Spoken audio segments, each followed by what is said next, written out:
Keep your spine straight. Close your eyes. Take a deep breath in and exhale. Take a deep breath in and exhale. Take a deep breath in. Hold it there. Oh.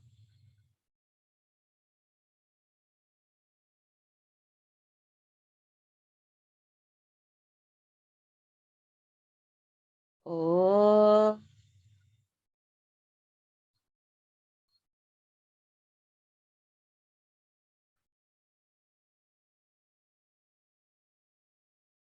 Oh.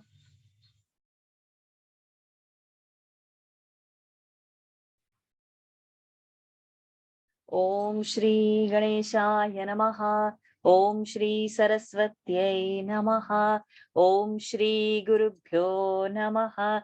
Samasta Jana Kalyane Niratam Karunamayam Namami Chinmayam Devam Sadgurum Brahma Vidvaram Sadgurum Brahma Vidvaram Vasudevasutam Devam Kamsachanuramardanam Devaki Paramanandam Krishnam Vande Jagadgurum Krishnam Vande Jagadgurum Om Shri Paramatmane Namaha Atha Gita Dhyanam Om Parthaya Pratibodhita Bhagavata Narayanena Swayam व्यासेन ग्रथितां पुराणमुनिना मध्ये महाभारतम् अद्वैतामृतवर्षिणीं भगवतीम् अष्टादशाध्यायिनीम् अम्ब त्वामनुसन्दधामि भगवद्गीते भवद्वेषिणीम् नमोऽस्तु ते व्यासविशालबुद्धे हुल्लारविन्दायतपत्रनेत्र येन त्वया भारततैलपूर्णः प्रज्वालितो ज्ञानमयः प्रदीपः प्रपन्नपारिजाताय स्तोत्रवेत्रैकपाणये ज्ञानमुद्राय कृष्णाय गीतामृतदुहे गीतामृतदुहे नमः सर्वोपनिषदो गावः दोग्धा गोपालनन्दनः पार्थो वत्सः सुधीर्भोक्ता दुग्धं गीतामृतं महत् वसुदेवसुतं देवं कंसचाणूरमर्दनं देवकी परमानन्दं कृष्णं वन्दे जगद्गुरुं भीष्मद्रोणतथा जयद्रथजला गान्धारनीलोत्पला शल्यग्राहवती कृपेण वहने कर्णेन वेलाकुला अश्वत्थामविकर्णघोरमकरा दुर्योधनावर्तिनी सोत्तीर्णा खलु पाण्डवैरणनदी कैवर्तकः केशवः पाराशर्यवचः सरोजममलम् गीतार्थगन्धोत्कटम् नानाख्यानककेसरं हरिकथा सम्बोधना बोधितम् लोके सज्जन षट्पदैरहरहः पेपीयमानं मुदा भूयाद् भारत पंकजं कलिमल प्रध्वंसिन श्रेयसे. Excuse me.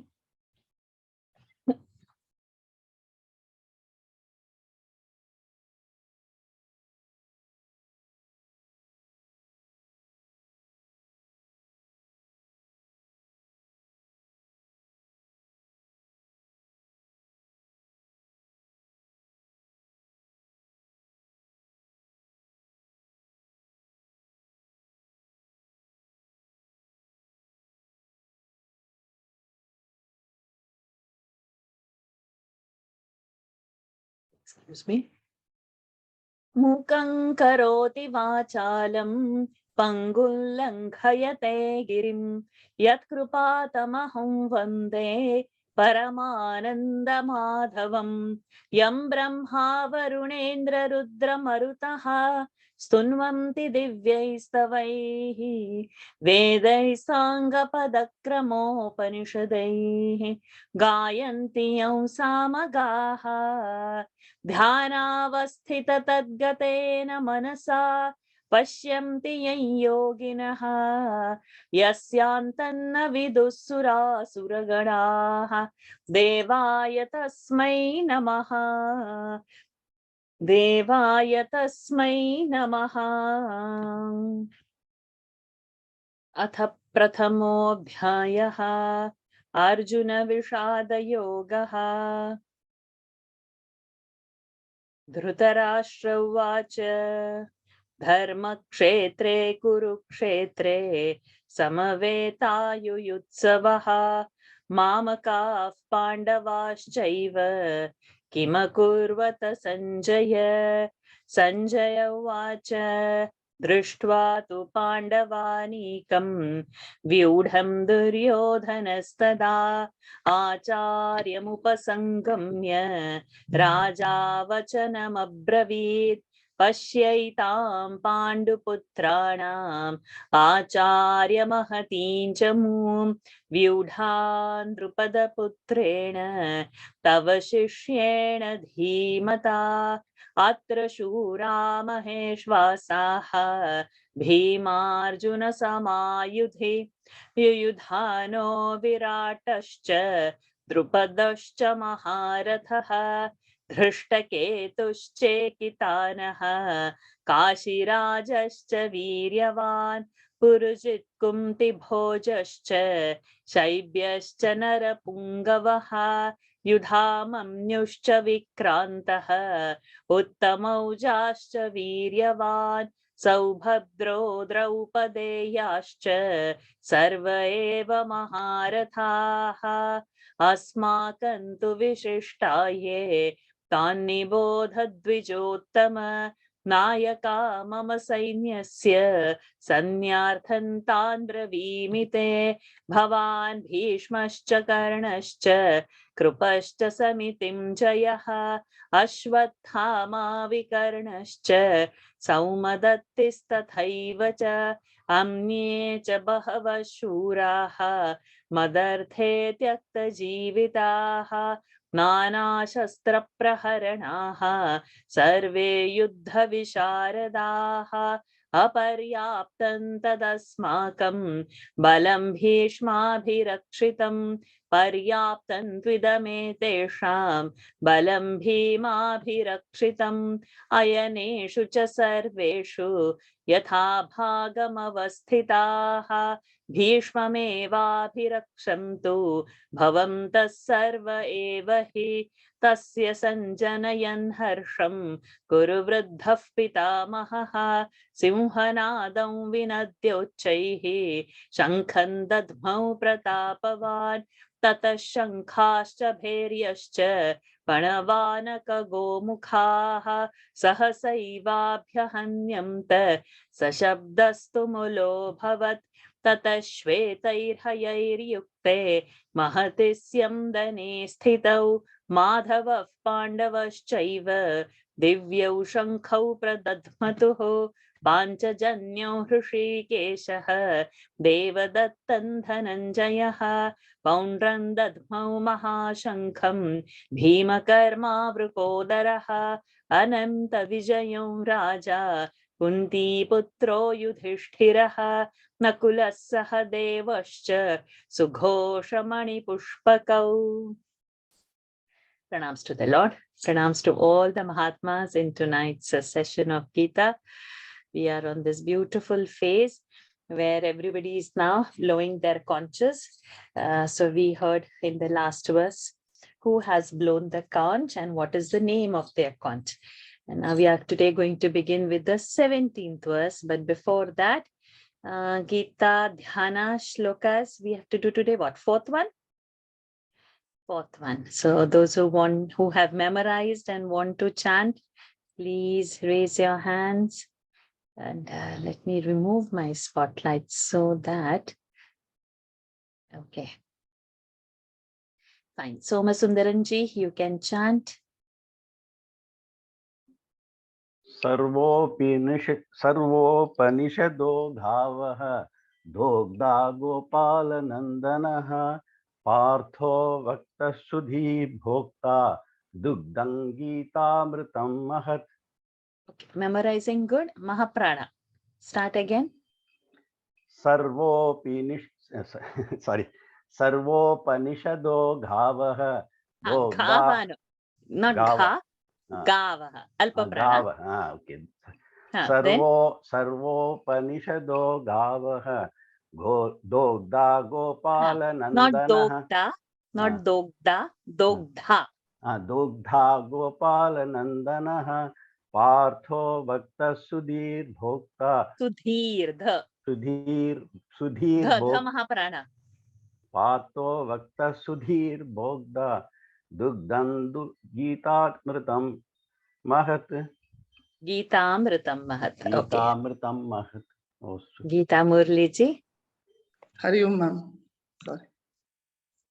सर्वोपनिषतो गावः दोग्धा गोपालनन्दनः पार्थो वत्सः सुधीर् Partho.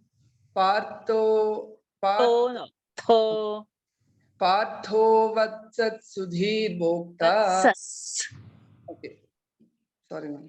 सर्वोपनिषतो गावः दोग्धा गोपालनन्दनः पार्थो वत्सः सुधीर्भोक्ता दुग्धं गीतामृतं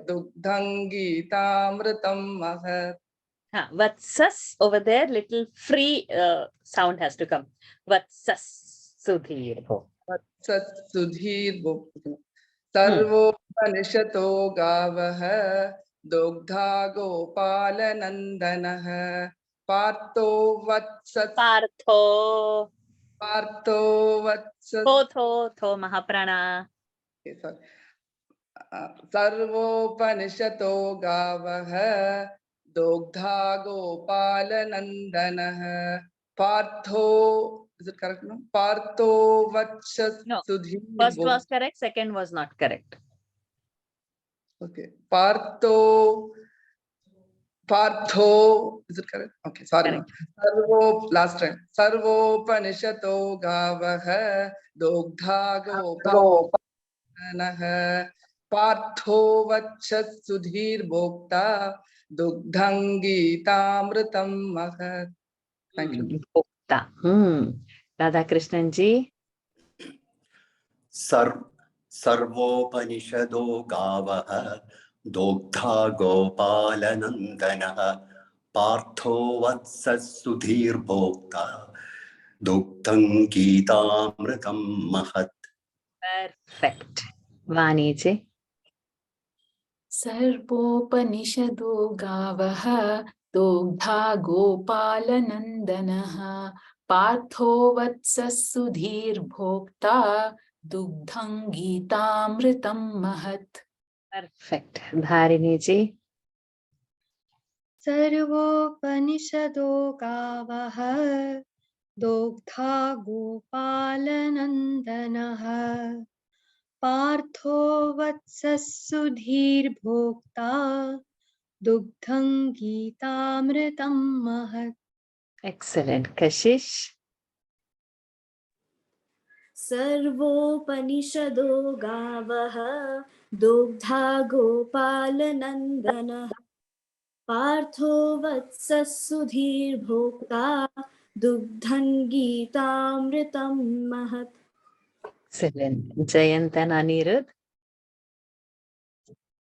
सर्वोपनिषदो गावः दोग्धा गोपालनन्दनः पार्थो वत्सः सुधीर्भोक्ता दुग्धं गीतामृतं महत्. Excellent. Well done. Shri Devi Bodaji.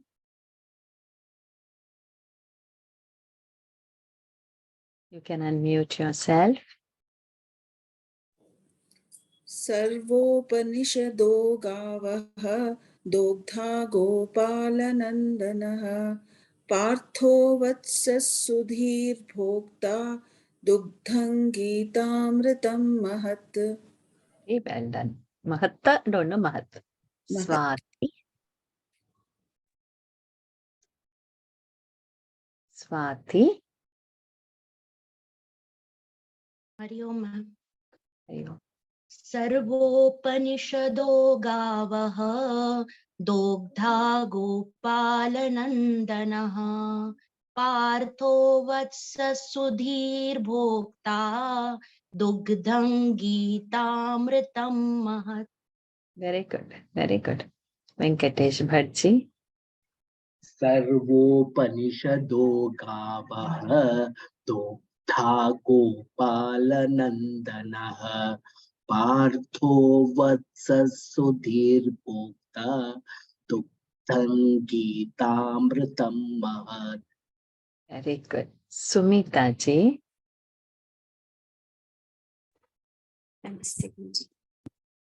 सर्वोपनिषदो गावः दोग्धा गोपालनन्दनः पार्थो वत्सः सुधीर्भोक्ता दुग्धं गीतामृतं महत्.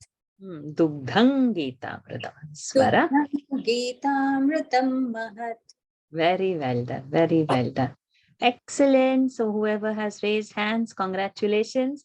Those who have not yet raised hands, please gather courage and memorize and come in next class. Next verse next week, 5th verse. Okay. Anybody has memorized Rama Shlok? Oh, Sushma Kannan, you have your hand raised? Please go ahead and chant. You want to? That was for the Dhyana shloka, but Go I ahead. don't. Chant. 4th one. सर्वोपनिषदो गावः दुग्धा गोपालनन्दनः पार्थो वत्सः सुधीर्भोक्ता दुग्धं गीतामृतं महत्. Did you read? No, I was closing my eyes, memorizing. Okay. Okay. Fine. I thought well. Good. You've memorized. Who has memorized Rama Shlok? No one? Huh? Everybody forgot? Shall I try? That was, raise your hands, whoever has memorized. It can't be so disappointing. Huh? You all should not let me down so much. It was our Vasanta Panchami, and that was a prasad for that day which we had to do. That's not tough. It is our basic of Sanskrit starts over there with the Vibhakti. Only 4 hands. That's really shocking. Why? Why? Anirudh, Jayant, Samit Krishna, all these youngsters I'm going to catch hold of. Half of the youngsters have not put on their cam only, so I'll not come to me. Why no? Next Wednesday. So then what will happen? Then it's going to be compulsory to memorize and come. So far I have not done any compulsion, but you'll have to memorize it, my dearies. Okay, we'll start. Sri Devi ji from you. I have memorized, ma'am, but I'm still not confident. I'll try to do it. Ramo Rajamanis Sada Vijayate Ramam Ramesham Bhaje Rame Abhihita Nishacharachamo Ramaya Tasmai Namaha Raman Nasti Parataram Parayanam Raman Nasti Parataram Parayanam Raman Nasti Parayanam Parataram Raman Nasti Parayanam Parataram Ramasya Dasomyaham Ramasya Dasomyaham Rame Chittalaya Sada Bhavatu me Bho Rama Mamuddhara. Excellent, you've done it. You've done it. Something better than nothing. What happened to all the hands? Everything disappeared. Please raise your hands. Huh? There were 4 hands now, not even a single hand. What happened? Okay, Vani. Okay, I'll try.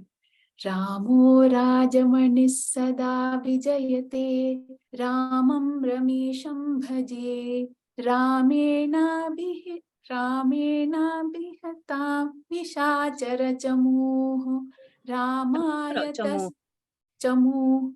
Ramaya Tasmai Namaha Ramannasti Parayanam Parataram Ramasya Dasosmyaham Rame Chittalaya Sada Bhavatu me Ho Ram He Correct. Rama Ho Rama Mamuddhara. Excellent. Well done. Radha Krishnanji. Yeah. Ramo Rajamani Sada Vijayate Ramam Ramesham Bhaje Ramena Bihata Nishacharamu Ramena Chamu. Nishacharamu. No, not Nishachamu. Nishachara Chamu. Nishacharachamu. Ramasya Tasmai Namaha. Ramaya Tasmai Namaha. Ramannasti Parayanam Parataram Ramasya Dasu. Anirudh, mute yourself, my dear child. Please do it, Radha Krishnanji.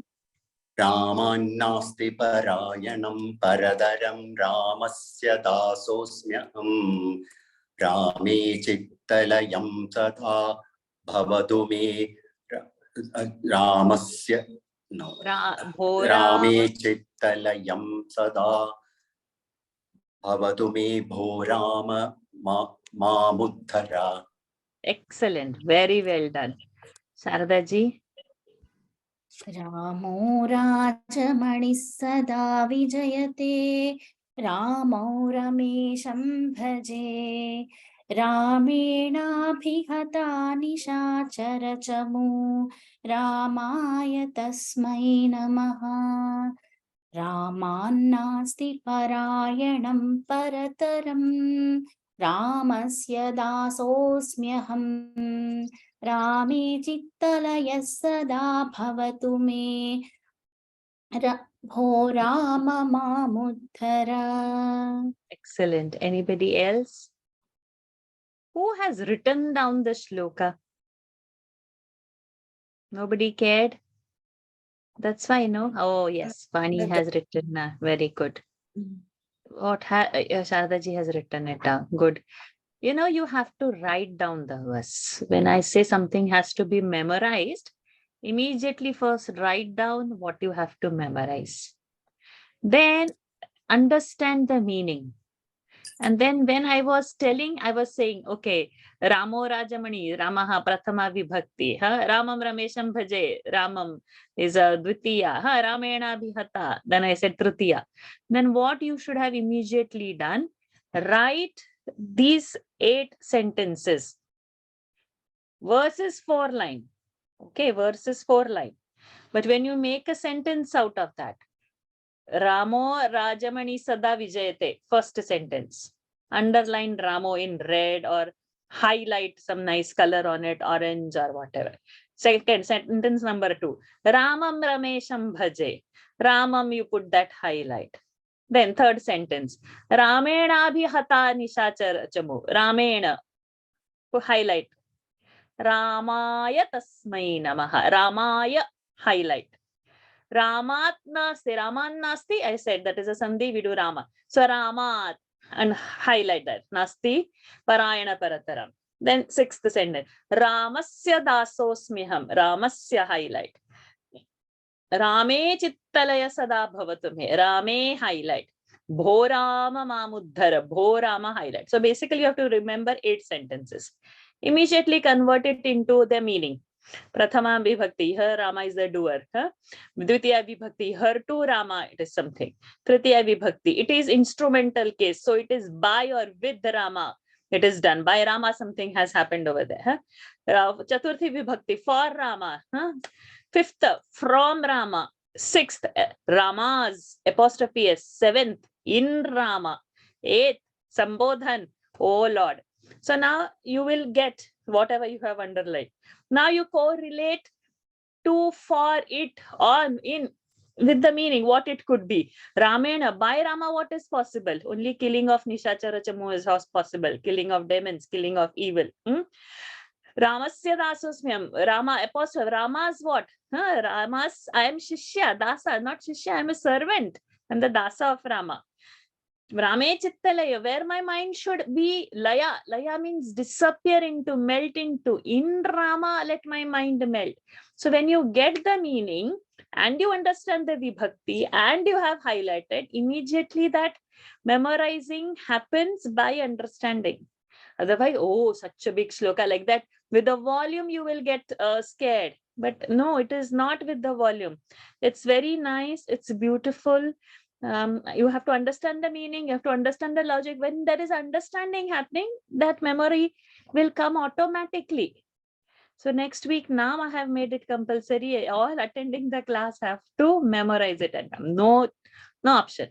Because this is the basis. And our laziness is the thing. Not, you all are not brilliant. Not Sanskrit is hard. It's just because you all have ignored. That's the only thing. It was not given a importance. It was not given a priority. So we should not have this kind of a lapse, because if I have to teach a new chapter now, because I had planned something new, which I'm not going to do now, it will pile up. So it is not one of those pravachans where you come and sit for 1 hour, listen and go, and next day, next week only come, open the book and start from whatever. No, it is not that way. So over here in this class, not only the Guru Dakshina is of regularity, but oh, wow, you cannot unmute and disturb the class. So this is a compulsory. Do the homework and come. Learning will be easy. We have 700 verses to do. We are only at 16 verse, and I have not yet entered the subject. We are building towards the subject. So today something I had to do on singular, plural, something I had to tell on dhatu aspect also. We have to go one step of namapada, one step of dhatu, one step of shabda rupa, one step of dhatu rupa.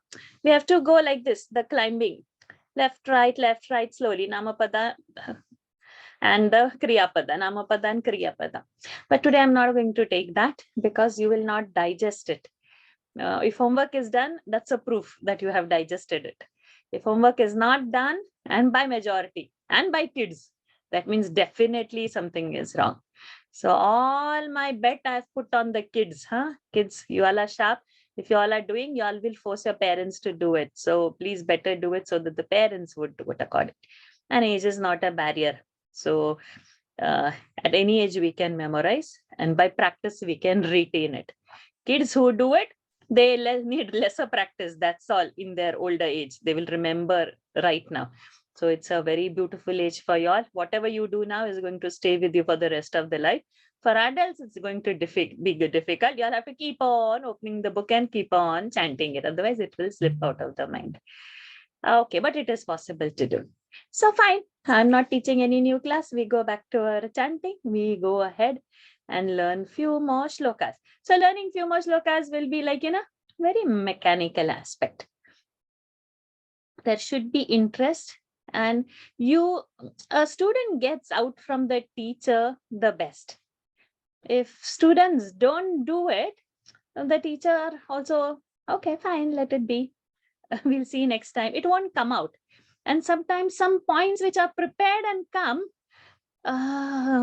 those will remain like that only inside over there. So the teacher doesn't have to learn anything in terms of the basics that is going. Teacher will have the own journey to do. So to get best out of me, I'll have to go ahead. Then I'll have to wonder, oh, my class is so brilliant. I'll have to better prepare nicely and go. So my preparation goes higher. But if you stay at this level, I don't have to then prepare. Then both of us are losing. I don't renew it myself and you don't start your journey. So let us both be nurturing each other and helping each other's learning journey. Okay, no more lecture. Let's go ahead and start the next verse. Kids will raise hands first, then the adults. So volunteers. Okay. So no reference card for this week, huh? So the more reference cards you are getting means you all are learning better. You don't have means something we have not done. Okay, Kashish. Kashish, Tulika is with you? She is not well actually, so Okay, doesn't matter, doesn't matter. Okay, so we'll start first with Kashish only. Fine.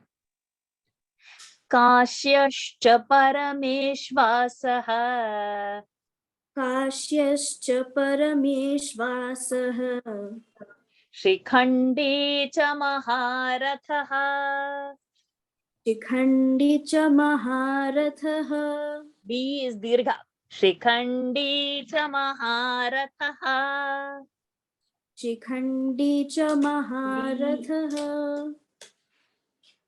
धृष्टद्युम्नो विराटश्च धृष्टद्युम्नो विराटश्च not to say plain धृष्टद्युम्नो धृष्टद्युम्नो तद्युम्नो धृष्टद्युम्नो विराटश्च सात्यकिश्चापराजितः सात्यकिश्च पराजितः. Let me see if we'll do 18 along with this and complete those. Yeah, we'll do 18th also. Pado Draupadeyaschcha द्रुपदो द्रौपदेयाश्च Sarvashah Prithivipate सर्वशः पृथिवीपते Saubhadrascha Mahabahuः सौभद्रश्च महाबाहुः Shankhan Dadmuh Prithak Prithak शङ्खान् दध्मुः पृथक् पृथक्. Dadmu. One more homework. Nikhila ji, you did your homework? Hariam, Nikhila ji, were there? Yes, Vasha ji, I did my homework. I sent you in WhatsApp now. Now you have sent? No, let the class know. Please tell. Okay. Dma is dha is a dhatu there. It is Kriya Padam. And No, dha no. Dha is the dhatu. Dma. Ha. Dma is the dhatu. Sorry, Dma is the dhatu. Lit lakara. Pasme padam. And the 3x3 table I have to read out. Yes. Okay. Dadma, dadmatuhu, dadmuhu, dadmatha, dadmatuhu, dadma, dadmo, dadmiva, dadmima. Correct. Dad and Uttam Purush and Pratham Purush both same, right? Yes. Correct. Dadmau. Then you have written correct. Dadmiva you said and Dadmima you said. Yes, that is with Dvivachan and Uttama Purush Dvivachan. No, I just checked the pronunciation. Correct. So now Dadmatu is what? Dadmatu is to blow, past tense, lit lakara. Yes, but where blow it is in that? It is Prathama Purush Dvivachan. Dvivachan. Prathama Purush Dvivachan. And Dadmu is what? Prathama Purush Ekavachan. That is Dadmau. Dadmu, yes, sorry. Dadmutu. Dadmu. Dadmu. Dadmu is Bahuvachan. Prathama Purush Bahuvachan. So over here we have Dadmu in this. Yes. Because there is a list of so many people. So we have Dadmu over here. And when we did Pradadmatu, in that Dadmatu is there. That means there were only 2 people over there. That time it became Pradadmatuhu. There were only 2 people over here. Okay. Okay, there was one more Dadmo in the next verse. That is also showing Ekavachan, but I think we That is my Brukodara. Okay. Brukodara Poundran Dadmau. Yes. Okay. So now what is happening to the class? We will tell what is happening. No, I'm not supposed to teach new lessons. Sorry, this was only homework checking. I'm not going to tell today. Do your first homework, then I'm going to tell this Dadmu story. Otherwise, no more stories. Okay. So fine. Excellent, Nikhila Ji. So only this talk was between me and her. I thought I'm going to tell I was about, but I'm restraining. You want to learn? Do the homework and come. Then I will tell you the story of Dadmu, what it is and what we discussed. Okay, very well done, Nikhila Ji. Okay, come to Kashish back again. Kasyascha parameshvasaha Shrikhandi cha maharathaha. काश्यश्च परमेश्वासः शिखण्डी च महारथः Dicha no, dicha. Shikhandi च महारथः. You are doing dicha. I'm saying Shrikhandi cha maharathaha. Shikhandi च महारथः. Do the whole line, Kashya. काश्यश्च परमेश्वासः शिखण्डी च महारथः. Dhrishtadyumno viratascha satyakishchaparajitaha. दृष्टद्युम्नो विराटश्च Tadyumno. दृष्टद्युम्नो Dhrishtadyumno dha. दृष्टद्युम्नो विराटश्च सात्यकिश्च पराजितः. Drupado Draupadehyascha Sarvashah Prithivipate. द्रुपदो द्रौपदेयाश्च सर्वशः पृथिवीपते. Saubhadrascha Mahabahuः Shankhan Dadmuh Prithak Prithak. सौभद्रश्च महाबाहुः शङ्खान् दध्मुः पृथक् पृथक्. Go ahead. काश्यश्च परमेश्वासः शिखण्डी च महारथः दृष्टद्युम्नो विराट. That correct, that first. Where did I keep my specs? Shikhandi cha. काश्यश्च परमेश्वासः शिखण्डी च महारथः दृष्टद्युम्नो विराटश्च. दृष्टद्युम्नो विराटश्च सात्यकिश्च पराजितः. द्रुपदो द्रौपदेयाश्च सर्वशः पृथिवीपते. सौभद्रश्च महाबाहुः शङ्खान् दध्मुः पृथक् पृथक्.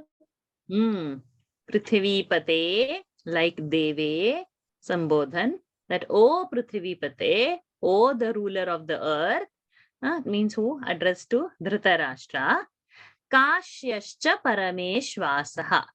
Kashi Raja, Kashyascha of Kashi, Parameshvasaha, who is a very good Dhanurdhara, archer. And who is next? Shikhandi cha Maharathaha. Maharathaha, who we have seen the 10,000 warriors who can, so 10,000, 1,000 and less than 1,000.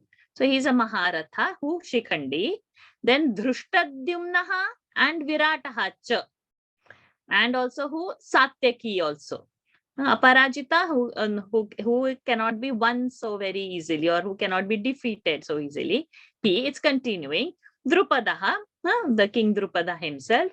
Draupadeyaha cha. So that Visarga will come. Draupadeyaha cha. Draupadi's sons. Saubhadraha. Saubhadra, so Subhadra's son. Who? Abhimanyu. Then who is he? He's a Mahabahu also.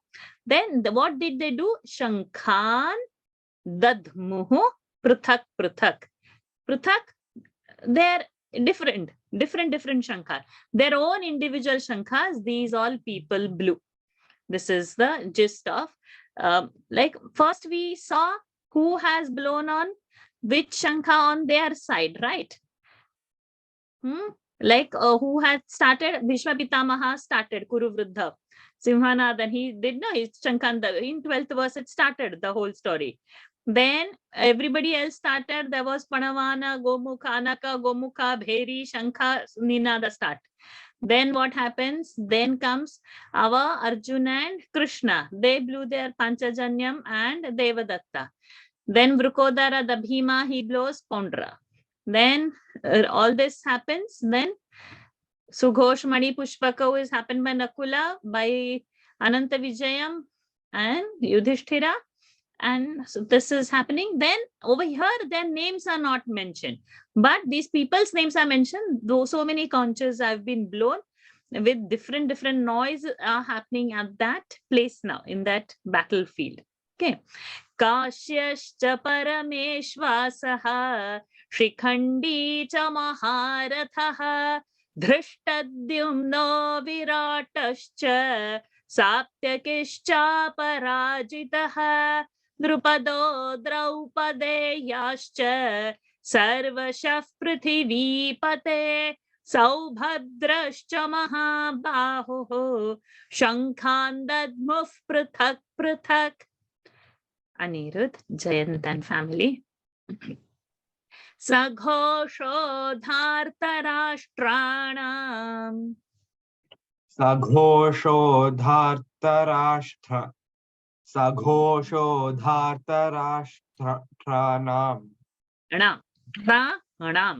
Saghosho dhartarashtranam. Saghosho dhartarashtranam. Saghosho dhartarashtranam. Saghosho dhartarashtranam. Saghosho dhartarashtranam. Hridayani vyadarayat. Ni is in blue color. Vya is a conjunct. That's why. So nivyadare. Hridayani, that va is coming into that ni. Nivyadarayat. So when we in a conjunct, before that, if it's a rasva, the dvitva happens over there, and the conjunct's half alphabet comes into the rasva sound of the previous alphabet. That is called dvitva. So this rule you somehow drill into your mind and keep. If the previous sound before a conjunct is rasva, then we will have to blend the conjunct into that rasva swara. Niv, I have done now. Hridaya nivyadarayat. Hridaya nivyadarayat. Hridaya nivyadarayat. Good. Nivyadarayat. Hridaya nivyadarayat. Very good. Nabhascha prithivin chaiva. Nabhascha prithivin chaiva. Mahaprana, prithi. Nabhascha prithivin chaiva. Nabhascha prithivin chaiva. Nabhascha prithivin chaiva. Nabhascha prithivin chaiva. Nabhascha prithivin chaiva. Tumulo vyanunadayan. See, now this tumulo, o. So this A, I, O, Au. Remember these four sounds. A, I, O, Au. They are permanently dirgha sounds. So tumulo vyanunadayan will not happen like nivyadarayat. It will not happen. Because O is a dirgha sound. So tumulo vyanunadayan. Vyanunadayan and tumulo are not mixing. So no dvitva over there. So we can't make dvitva anywhere we feel like. We have to bring our presence of mind. This is rasva, this is dirgha. So chanting requires a lot of presence of mind. It can't be mechanically keeping mind somewhere and mouth is going somewhere. It will not happen like that. Tumulo vyanunadayan. Tumulo vyanunadayan. Tumulo vyanunadayan. Tumulo vyanunadayan. Tumulo vyanunadayan. Saghoshodhartarashtranam hridayani vyadarayat. Saghoshodhartarashtranam hridayani vyadarayat. Saghoshodhartarashtranam hridayani vyadarayat. Saghoshodhartarashtraणां हृदयानि व्यधारयत्. Saghoshodhartarashtraणां hridayani vyadarayat. Nabhascha prithivin chaiva tumulo vyanunadayan. Nabhascha prithivin chaiva tumulo vyanunadayan. Nabhascha prithivin chaiva. Sorry. Nabhascha prithivin chaiva tumulo vyanunadayan. नभश्च पृथिवीं चैव तुमुलो व्यनुनादयन्. Nabhascha prithivim chaiva tumulo vyanunadayan. Saghoshodhartarashtraणां hridayani vyadarayat. Nabhascha prithivin chaiva tumulo vyanunadayan.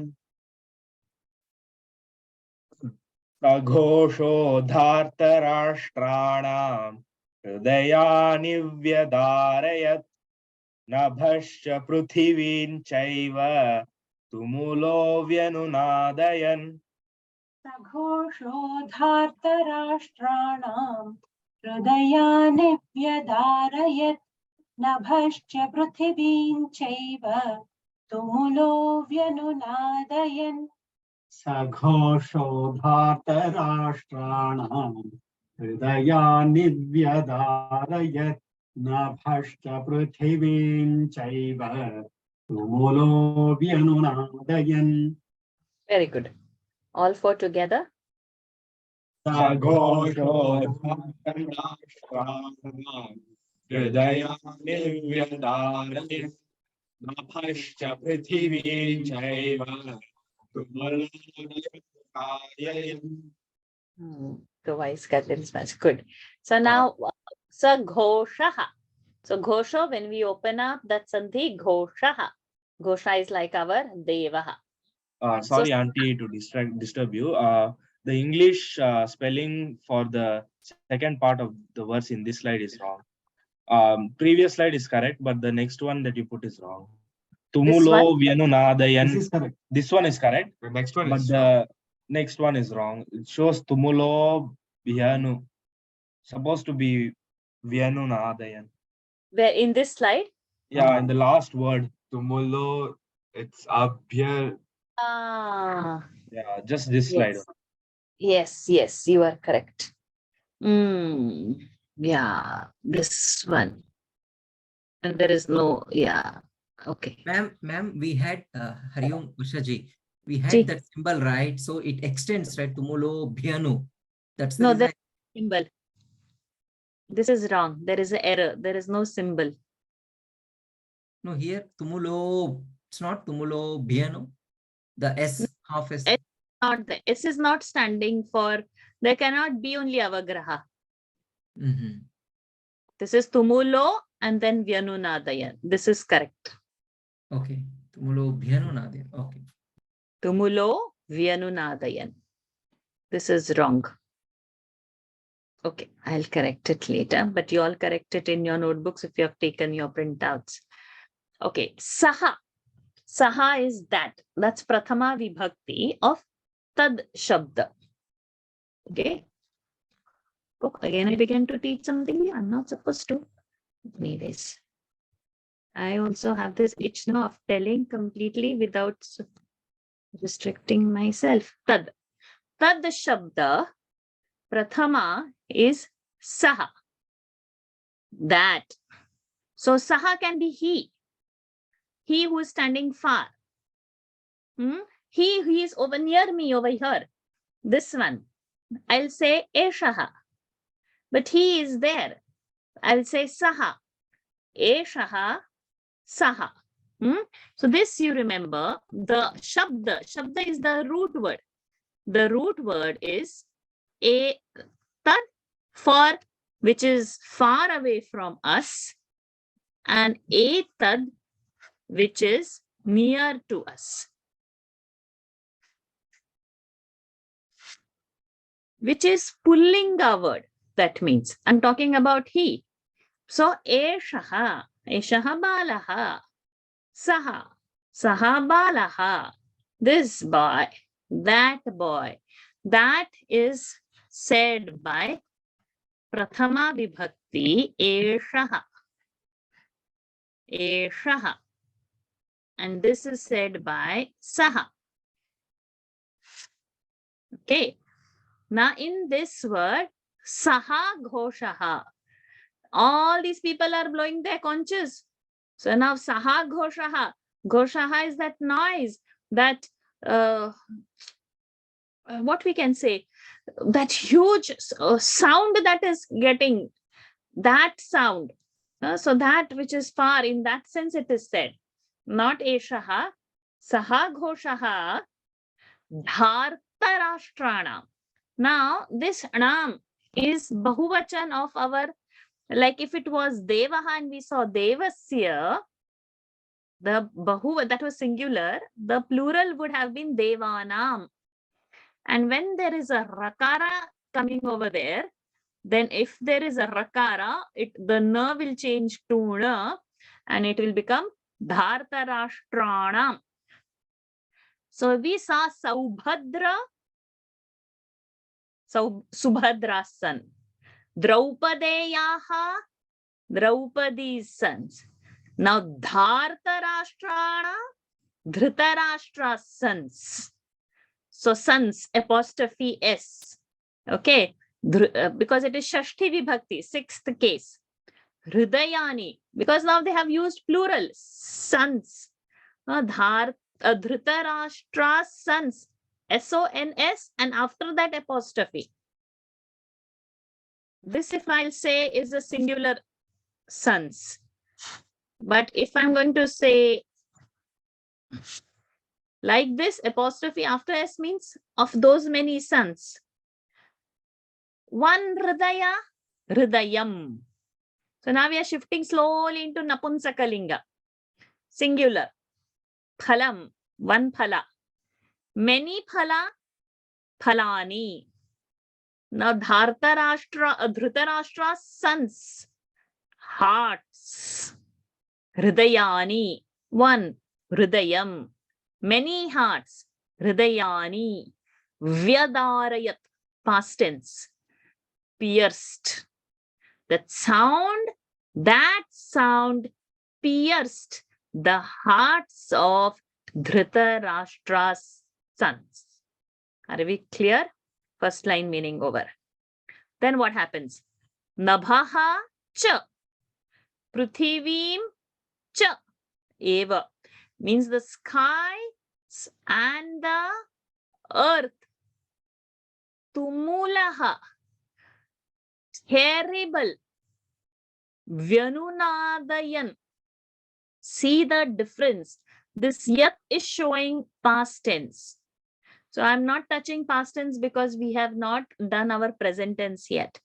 And this is showing the action is continuing. ING is there. So Vyanunadayan, that is echoing. The sound, saha ghoshaha, nabhaha cha, prithivim cha, Vyanunadayan, saha ghoshaha, dhartarashtranam, hridayani, vyadarayat. Okay, so this echoing sound, this huge sound of all the conches and the bheris and panavan and anakas and gomukhas, and now this panchajanya, poundrakam, what all has blown, that is echoing. Just imagine how many people are there and all those sounds are coming. So it has tumulaha, which has been like, it is terrifying. Who? Dhritarashtra's sons. And it pierced their heart. Saghosho dhartarashtranam hridayani vyadarayat nabhascha prithivin chaiva tumulo vyanunadayan. This we will come back to the grammar, Vyadarayat, Anunad. When we will see some more details, when I'll give you the grid and all, you will come to know. But now just observe and keep how the words, sounds are, and based on those sounds, we will learn so many things. Like now I have drawn your attention to the word saha. Saha is that for a pullinga. Okay, how much time we have? We have some more time. We can take one more. Which kid is there? Samit Krishna and Chaitanya Ji, please come. We'll take one more. Hari Om. Good evening. Hari Om, we should say. Hari Om. Hari Om. Now let's go ahead. Atha vyavasthitan drishtva. I'll go to the next slide so that you get the markings. So the blue and the red together. Tha is denoting Mahaprana, and the blue box is also there, denoting that it is a dvitva. Atha vyavasthitan drishtva. Atha vyavasthitan drishtva. Atha vyavasthitan. Atha vyava. Atha vyavasthitan drishtva. Atha vyavasthitan drishtva. Okay. Atha vyavasthitan drishtva. Vyavasthi, thi, rasva sound. Okay. Vyavasthitan drishtva. Okay. Atha vyavasthitan drishtva. Sthitan is happening, no? Sthitan. Sthitan. Great. Atha vyavasthitan drishtva. Correct. Dhartarashtran kapidhvajaha. Dhartarashtvan kapidhvajaha. Very good. Dhartarashtran kapidhvajaha. Kapi, no? Kapi. Dhartarashtran kapidhvajaha. Very good. Pravritte shastra sampate. Pra is a short sound. Vru is a conjunct. Vru is a short sound and double ta. No, sorry. Vru should not be a conjunct because te is a dirgha. So I'll have to correct over there. So only for pra we will have a dvitva. Pravritte, but vritte there will be, because the half ta, it is a double thing we'll have to take anyways into the vru. Pravritte shastra sampate. Pravritte shastra sampate. Pravrutte shastra sampate. Dhanurudyamya pandavaha. Dhanurudyamya pandavaha. Dhanurudyamya pandavaha.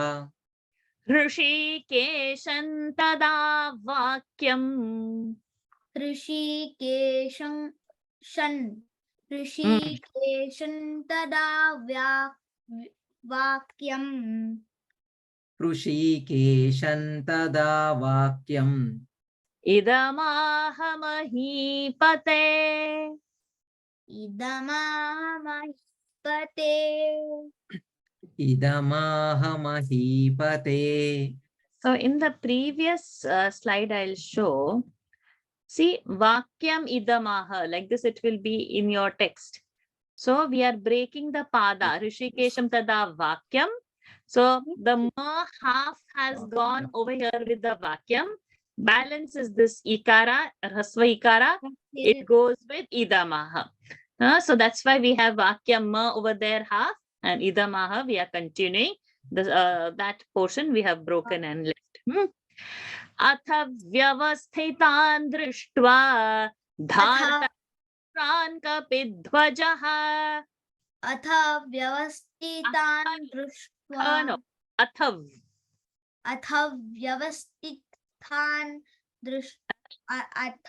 व्यवस्थितान् दृष्ट्वा धार्तराष्ट्रान् कपिध्वजः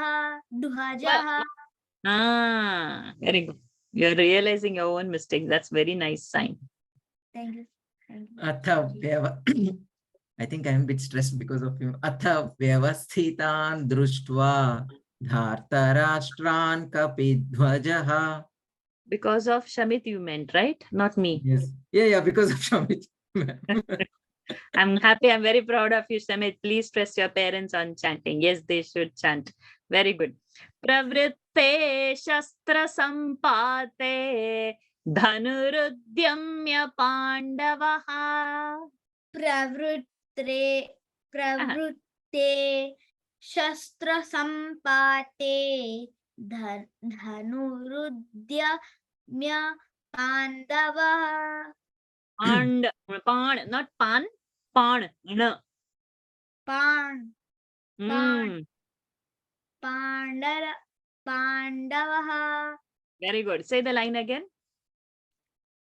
प्रवृत्ते शस्त्र संपाते धनुरुद्यम्य पांडवः.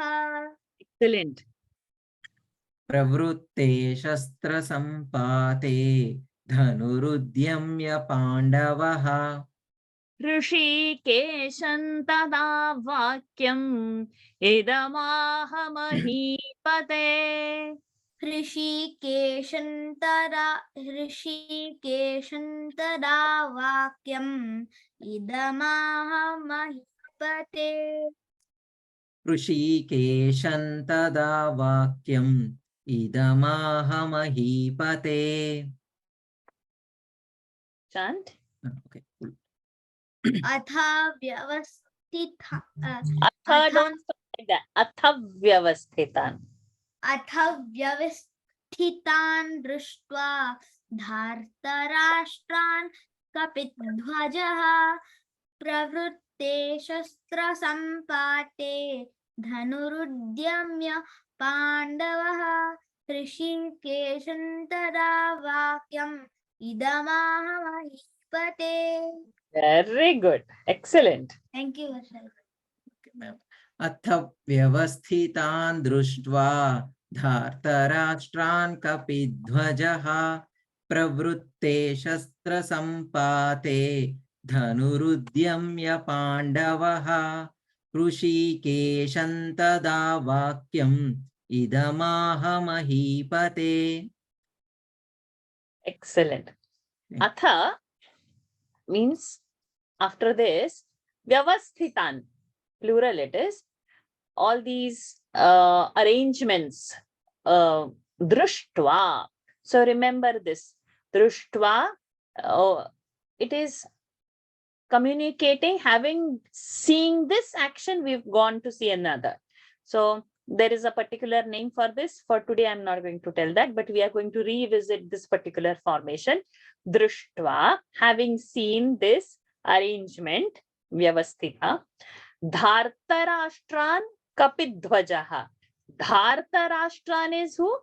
Now we know. Who is Dhartarashtran? Dhritarashtra's son. And kapidhvajaha is who? Kapidhvaja is the one who is having that Kapidhvaja. Who is he? Arjuna. How did Arjuna get the Kapidhvaja? There's a story. From Hanuman. Yes. Yeah. Who said Bhima? I am. Do you know what's that Bhima story? Yes. Bhima and Hanuman had a fight, and Sorry? Bhima and Hanuman will have a fight, and he couldn't pick up Hanuman's tail. For what the tail came in between? And very good. Yeah, Bhima is crossing river. Yeah, I don't remember the exact story. But Yes. Had asked about the flowers. Yes. Saugandhika flowers. Yes. Then that time he was crossing over there. So he asked Hanuma is there. Forest he went to pick up flowers. Huh? There the little argument was there between Hanuma and Bhima. So he asked about to lift up his tail. Hanuma asked about to lift his tail and to go like cross and go. So at that time he didn't realize that Hanuma is the brother of Bhima. So later he realized that he is the Vayuputra, like you are my brother. So Bhima asked, Hanuma wants to help them in their war or something. So he asked like, you please be on my brother's chariot. Kapidwaja. Like. Yes. So anybody who is not knowing this story, just raise hand so that I know, then I have to retell. Everybody is knowing, right? Oh, 2 people have raised the hands. Who are they? Ma'am, what are the flowers? Name of the flower? Saugandhika. Saugandhika. Okay. It happens to be today where I'm sitting behind me is that painting of this story. If I didn't want to, but let me, since now the topic has come. Very good. From where to where it is going. Let me just see. I will, let me just see if it is possible.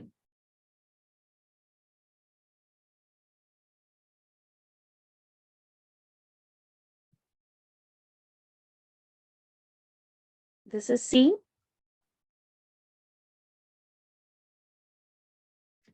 My background is visible? Yes.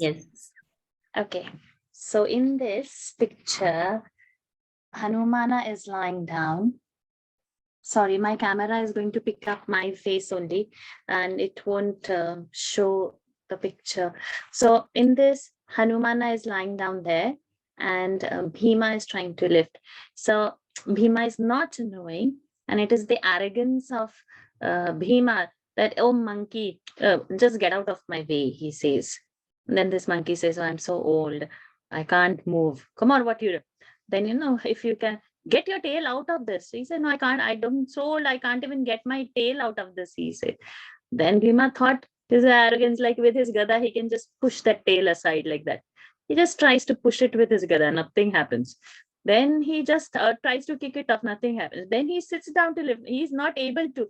So in this picture, it is seen that he's trying to lift Hanumana's tail. So it's Kalyana Saugandhika story. Nevertheless, we've gone from where to where, and then that's how this Arjuna gets the Kapidwaja, that Arjuna is on having Hanumana over there, and Hanumana also promises that whenever Bhima is going to roar, he will provide the sound for it. So he's also going to roar with Bhima to add and terrify all the people. Okay, so this is this Kapidwaja that is representing Arjuna over here. So what is happening then? Pravritte Shastra Sampate. Pravritte, eager for Shastra Sampata, to use the weapons, that means to battle. Dhanur Udyamya, like how we have this Drushtva word, same is this Udyamya word. You are doing some action, and there are some rules when we will use that Va ending and when we will use this Yo ending. There are some names for that. We will learn at some other time. You can mute yourself. Okay. Then Dhanurudyamya Pandava we know. Then Rishikesham. So now we know this is the second case. To Rishikesha, to Krishna. Tada, at that time, Vakyam, sentence, Idam, Aha Mahipate. So these words were said. What words were said? That we'll see in the next class. Okay. Atha vyavasthitan drishtva. So in this verse, there are a lot of grammar things which we will see when you memorize and come in the next week. And it's very beautiful. All the grammar rules in this particular verse is worth learning and picking it up. अथ व्यवस्थितान् दृष्ट्वा धार्तराष्ट्रान् कपिध्वजः प्रवृत्ते शस्त्रसम्पाते धनुरुद्यम्य पाण्डवः ऋषिकेशं तदा वाक्यम् इदमाह महीपते. So we stop over here for today. Do your homework and come. That means we can learn new things faster and get more reference cards. Otherwise, we are going to stop. It will go very slow. Never mind. Life is there. We can keep learning. But if we memorize, the brain will remain sharper, younger, and ready to grasp newer things. So we need to use the brain, which is already having such a grand capacity. And with Sanskrit, we enhance and we harness that capacity of the brain. We open unknown cavities out over there, and we can explore and surprise our own infinity to ourselves. Okay, Padmaji, I see your hand raised. You have a question to ask.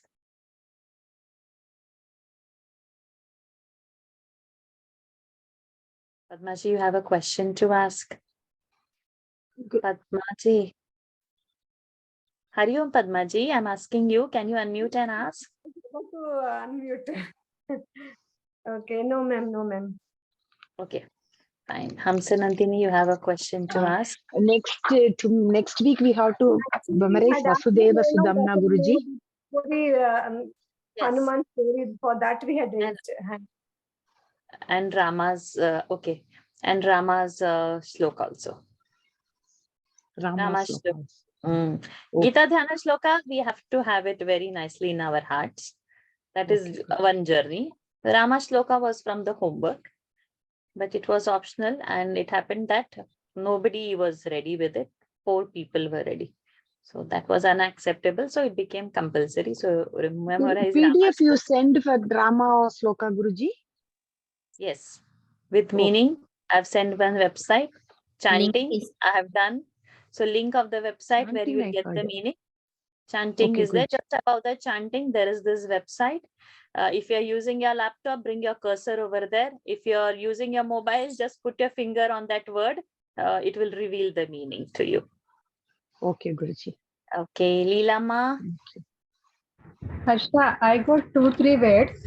Slogan number 20, Nabascha. 19, Nabascha. And on the slogan number 20, Shastra and Sampatam. Sampate. These are Ditva. I just got a doubt. These are? Ditva. The Pa will be having Ditva. Ditva. Nabascha. Bha. Bha. Nabascha. And Shastra. Shastra. It is having Sampate. So it is automatically, separate effort is not needed. Because it is, while chanting, it is automatically coming into it. Yeah, only thing you are not applied that blue color, so why? Yeah, because you are not taking a separate effort for it. Okay. It is embedded into it. That's fine. Okay. Thank you. Samit, you have some question? Ma'am, couldn't join the class next week because I am having exams, so I know the Vasudevam Satam. Okay, fine. But do you know Rama's Shlok also? No, I just don't know that. So please memorize Rama's Shlok. Write down in those 8 sentence method which I have said. Highlight all the Rama words into it, and also know the meaning. The website I have given to know. Okay. Okay, ma'am. All the best for your exams. I'll miss you next week. Okay. But I'll wait for you for the following week. Okay, bye. Okay. Thank you. So Masundaranji, you have. Can I ask you one question? That tumul is actually, there is English word tumult. It's same meaning. It's similar, exactly same, I can say. So is it Yes. Sanskrit is the root for that word? Cannot say now how it is, but exactly the tumultus is this tumul. Correct. Excellent pointing out of that English word. Fantastic. Okay, any more questions? All done. Let's go for daily Gita. Those who have not yet joined, please join. I'm insisting because that's your practice. And you don't have to do any effort. Just log into Zoom. That is your effort. The rest, all of the other previous batch students are taking. You all come and listen so that when you all are completing, you all have to carry forward that torch. Okay, let's end the session. Keep your spine straight, close your eyes, take a deep breath in and exhale. Take a deep breath in and exhale. Take a deep breath in, hold it there. Oh.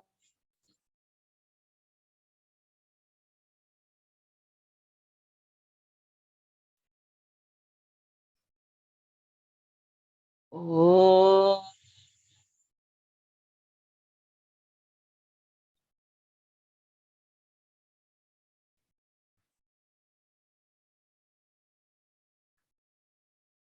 Oh.